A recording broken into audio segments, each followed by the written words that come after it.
Welcome to the Child Hunger Project. I'm Craig Williamson, and together we will discover some innovative solutions and share some inspiring stories. Thanks for listening, and remember, every action matters in the fight against child hunger.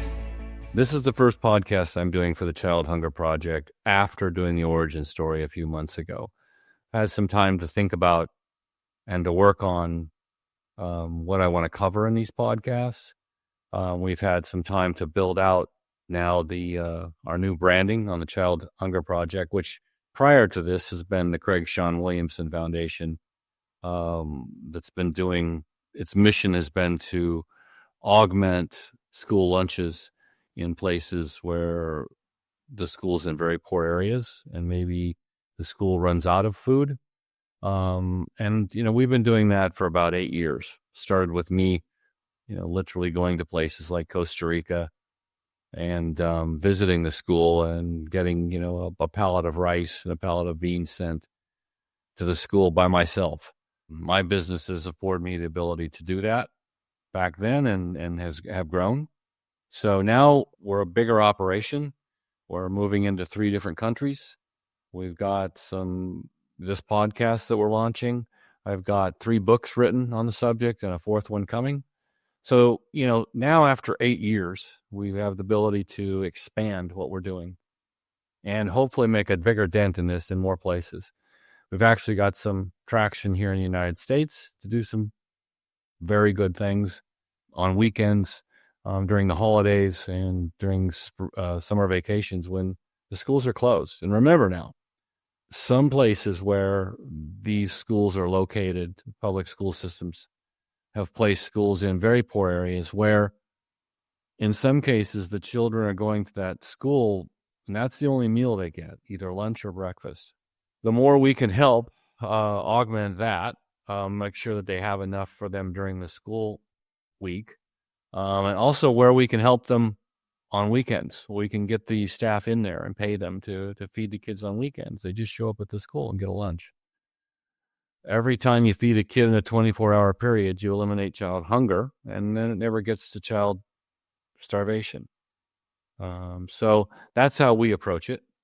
I think what I want to talk about is some of the things that we've learned and some of the challenges here, and some of the frustrations, about opening an operation and feeding kids.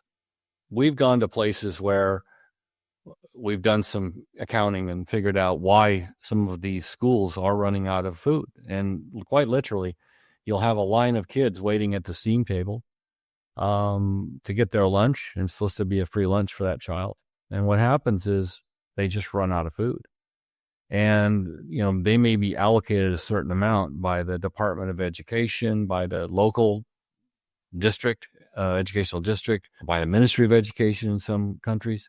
And what happens is that for one reason or another, that doesn't go far enough. They allocate maybe $1.50 a child. But after, operations intervene and the other expenses that the school has to pay, then maybe they just don't have enough. So those are the cases where we go in and help. Some of the reasons that occurs, what I've found in some of my investigations, and remember, I visited 55 schools in Costa Rica, for instance, and looked at the reasons why, if they're allocated $1.60 a child, why it's not trickling down enough to feed every kid. What happens in a lot of locations, and I'm not pointing at any one country because they all have reasons for what they do, but it's typically not the school's fault, and it's not the administrator's fault or the principals or certainly not the children. It's none of their fault.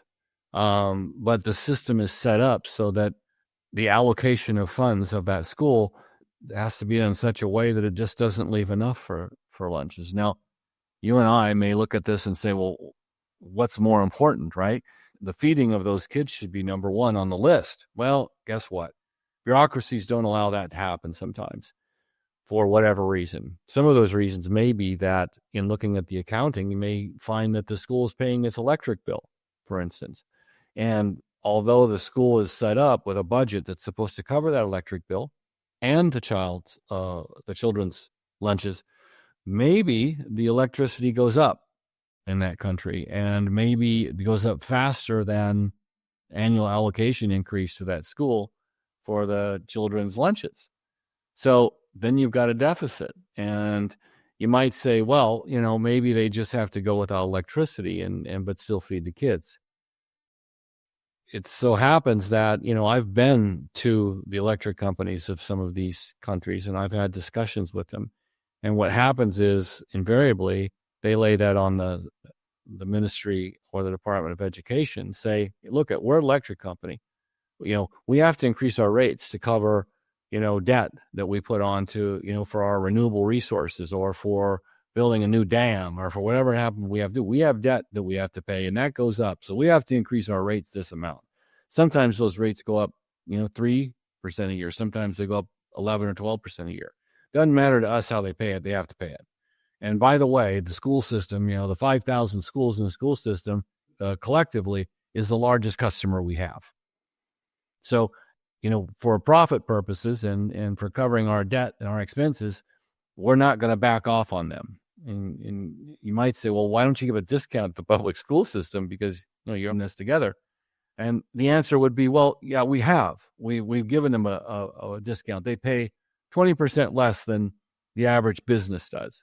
So they set that as the set point. The average business will have they'll have a discount of 20% off the average business, but they don't discount the increases. So the increases continue to go up at the same rate every single year. And if they increase their cost to the schools by 11%, and the school's budget only has increased 3%, they're going to have a deficit.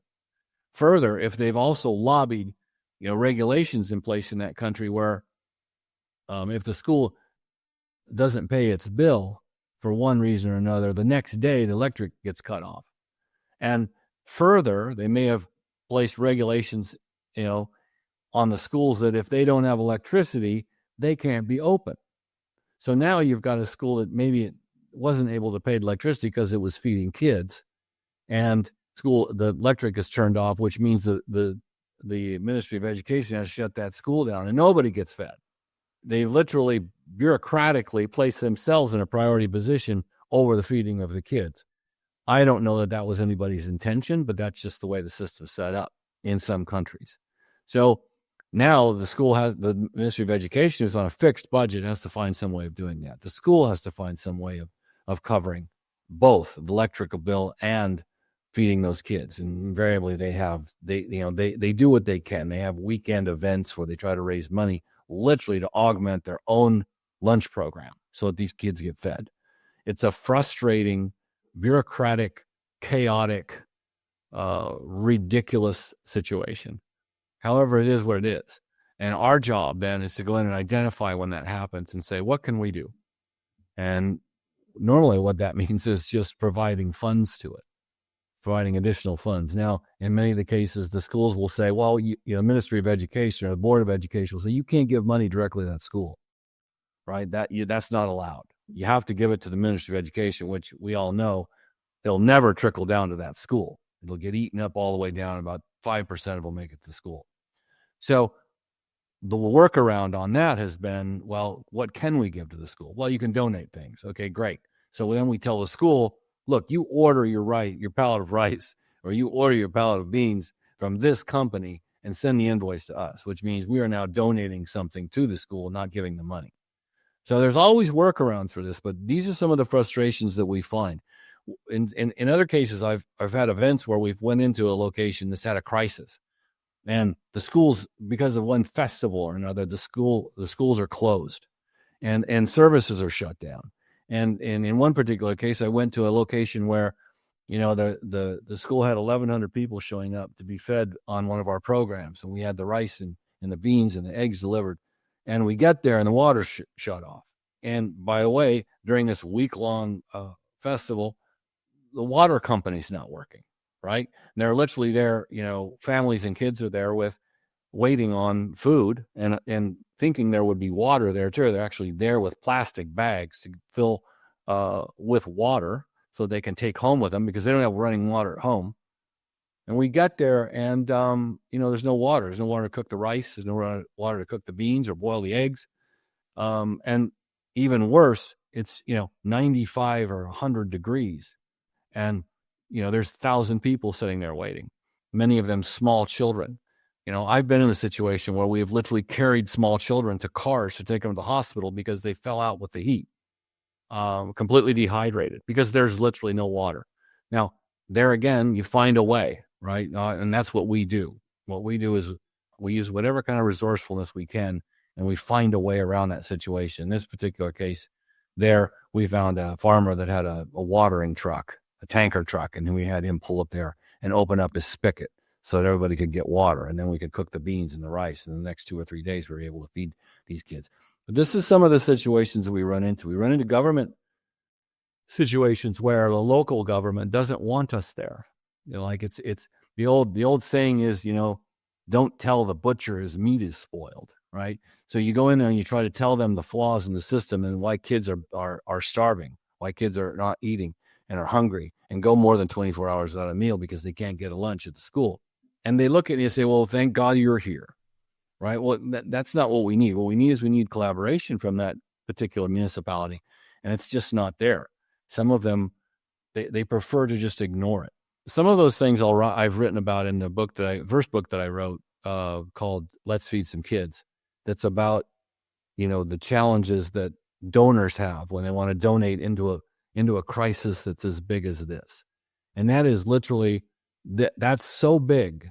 That crisis is so big. That problem is so large that I myself can't do anything to fix it.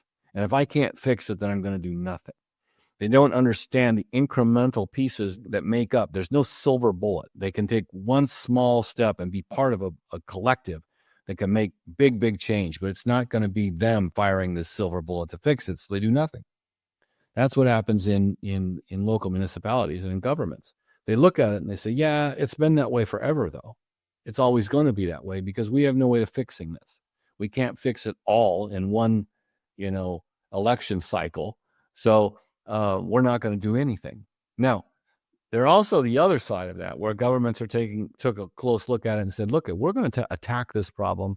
We're going to find out what works and we're going to grow it, right? One of those situations I've just encountered where we're just starting to do work is in the Bahamas. The new prime minister came into the Bahamas and he has a breakfast program. I happened to meet the honorable prime minister in the Bahamas and spoke with him about this issue. And I happened to have some time spent with his director of this breakfast program. And what a wonderful program this is. They're literally feeding 12,000 kids on Nassau. Now, is that all of them? No, it's not yet. But they're learning so many things and they took a shot at it. They've made it a priority. So now they can take what they've learned. We're going to come in now and help work with them and spend some time with them and tell them what we've learned over 8 years. They've been at this for about a year and already 12,000 kids. This is what needs to happen. This is a government that cares about these kids and says, you know what, we might not be able to fire a silver bullet and fix this completely, but we're going to take a shot at it. And it's going to be incremental growth and we're going to learn from it and keep going. So what we're doing now is we're going to go in and say, okay, what are you doing? What's working? What's not working? We're going to, help them along the way. And then we're going to provide the backbone of financing whatever way we can. If it means that we need to take individual schools and do donations to them, great, we'll do that. If it means we need to craft programs with them, like some of the Japanese agricultural engineers that we work with to create gardens on some of these schools and have the ability for them to grow their own, great, we'll do that. If it means adding solar to the schools because what's happening is they have to pay their electric bill instead of, if that's crimping their budget, paying electric bill because of the kilowatt hour price is so high, great, we'll do that too. So our goal then is to go in, number one is to be a frontline group to raise money to feed kids. That's our goal. We just want food in bellies once a day. But if that means we can collaborate with other groups and join resources together and join knowledge base together and do the things that collectively we can do that we couldn't do alone, then we'll do that as well. So those are some of the issues that we've come across. They're certainly not the only issues we've come across. We just started opening up this to be a donating platform just this year. So we're new in the donation charity field. I'm a true believer in sustainable charities, which means charities should be run like a business, but the profits go into the mission instead of somebody's pocket. So that's what we're modeled after. But I've never taken donations before. The last 8 years, it's always been, we just, however we need to get money to them or resources to them, we do it. Along the way, we learn whatever we need to learn so that we can help. But now I think we've scaled to the point where, and I think we have some models that will do some real good, that if we have the resources and if we can expand big enough and get a donor base large enough, we can expand this thing and make a real dent in some of these countries. And if we can create the model in some of these countries where we're doing that, then we can expand that model. It doesn't necessarily mean us going into every country, but we can provide training and resources to people so that they can start themselves, and we can certainly help any way we can. So for this particular podcast, I was going to rant a little bit about some of the issues we run into, the indifference, the bureaucracies, some of the crises that happen. But that's going to happen, right? Not everybody's going to care. And it's up to us to offset that. So this particular podcast was a little bit about that. It was about talking about, some of the frustrations and some of the challenges that we run into doing this, but also how we've overcome them, right? And it's always about a workaround. It's always about, there's always a way to get something done. If you haven't found it yet, just keep pushing. And so this particular podcast was also about the ways that we worked around that. And hopefully, as we get a little more traction, and we can attract a little more attention, we can bring in more people and do more collaborations with other organizations like ourselves and make a bigger dent in some of these locations. So that's all I've got for today. I hope you enjoyed it. We've got merchandise on the site coming out, Child Hunger Project merchandise. We've got a whole line of commemorative Christmas merchandise coming out. Follows our Hunger Hero theme. So you're going to be able to see it on the website soon, and you're going to be able to buy it. And remember, everything that you buy feeds kids. So we've got Christmas ornaments and hats and mugs and everything else. I've got a team that's experts on that, but I do want to mention it. We'll have some great advertising out there that will lead you directly to the site where you can buy the things online. All of it is a tax deductible donation, whether you're purchasing or whether you're just donating directly. So hope you enjoyed it. Have a great day. Thanks for listening. And remember, every action matters in the fight against child hunger.